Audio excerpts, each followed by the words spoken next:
Have you ever gotten that feeling of deja vu? You know, that unsettling sense that history is repeating itself? Well, many of us who lived through the 2008 financial crisis starting to feel like maybe there's a glitch in the matrix, because a lot about these bank failures seems strangely familiar. And once again, it's the everyday person who gets stuck holding the bag. Let's get it.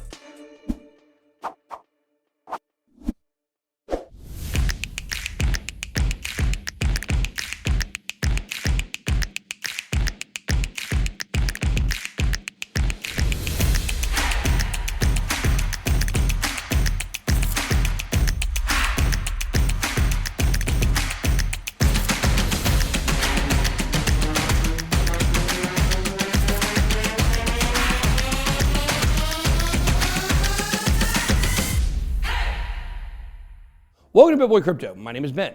In this video, we're going to compare the strange deja vu of the 2008 banking crisis to the recent fall of Silicon Valley Bank. 15 years ago, the United States experienced a major financial crisis.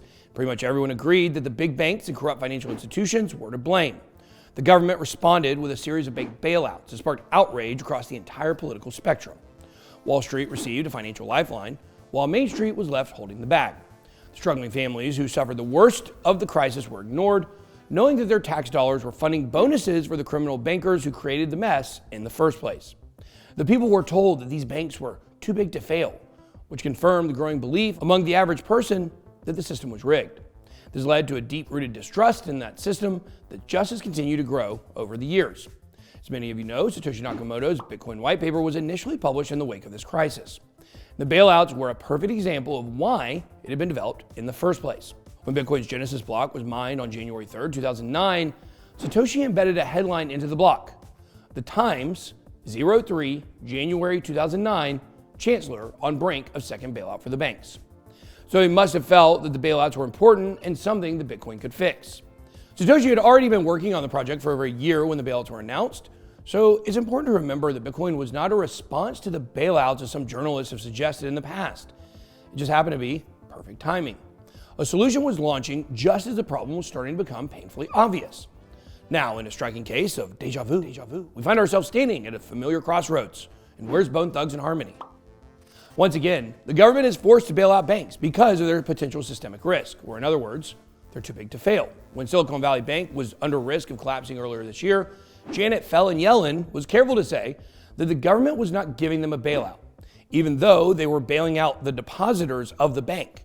It was technically different from the bailouts we saw back in 2008, because SVB as a business was not saved, and the executives did not get access to a big pile of cash. This is definitely a good thing, don't get me wrong.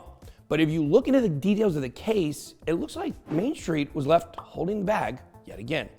Silicon Valley Bank made huge commitments to support low-income communities in California, because they wanted to look good for regulators while they were trying to get a merger approved. This is a common practice in the financial industry, of course. Banks will make large commitments to low-income communities as a way of making up for the increased power they will have when they merge into a single company. This way, they look better for regulators and face less resistance from activists. SVB signed an $11 billion community benefits agreement that included promises of affordable mortgages and small business loans. But they were not required to honor that agreement when they collapsed, and neither are the new owners that took over the bank. The government stepped in to save the wealthy depositors at SVB, while the commitments to the low-income communities are left hanging in the balance. Now, before we really dive into the rest of the details, here's a brief ad from our channel sponsor, Stake. Not quite as big of a gamble as using a bank.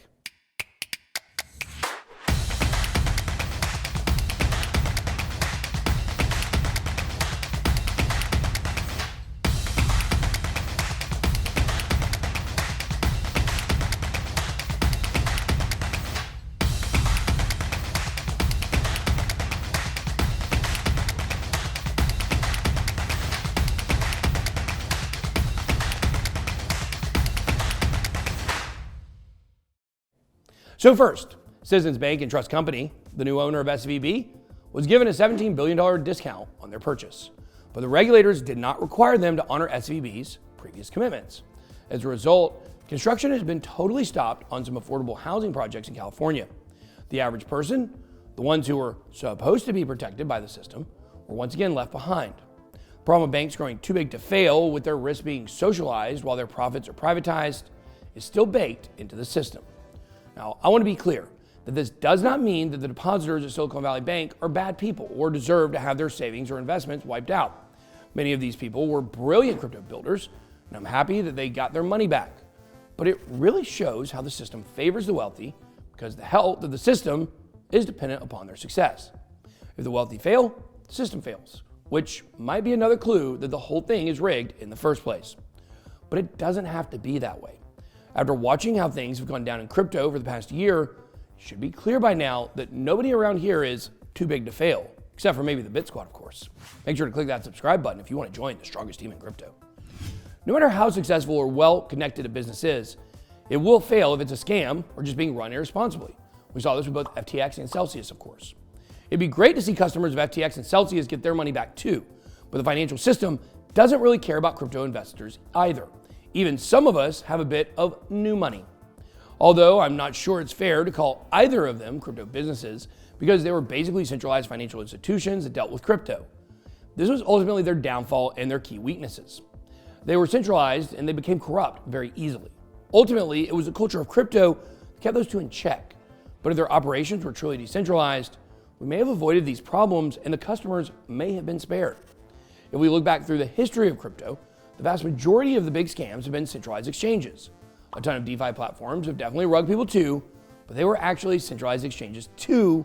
They were just calling themselves decentralized, which is something you always need to be on the lookout for here in crypto. Imagine if SVB had been operating on a decentralized platform, where decisions were made by a community of stakeholders in public instead of a few executives behind closed doors. There would have been no shady deals, no surprise commitments that could be swept under the rug, and no need for government bailouts. The bank's fate? Well, it would have been in the hands of the community and its users from the very beginning. And I trust that a lot more than banking executives or the Federal Reserve. This year's series of bank crashes have been a harsh reminder that the systemic issues we saw in the 2008 financial crisis are far from fixed. Even after 15 years, we're witnessing the same core problems. Banks are still way too big, and it's still average citizens who end up dealing with most of the risks. Thank God we've got crypto. That's all I got. Be blessed. BitBoy out.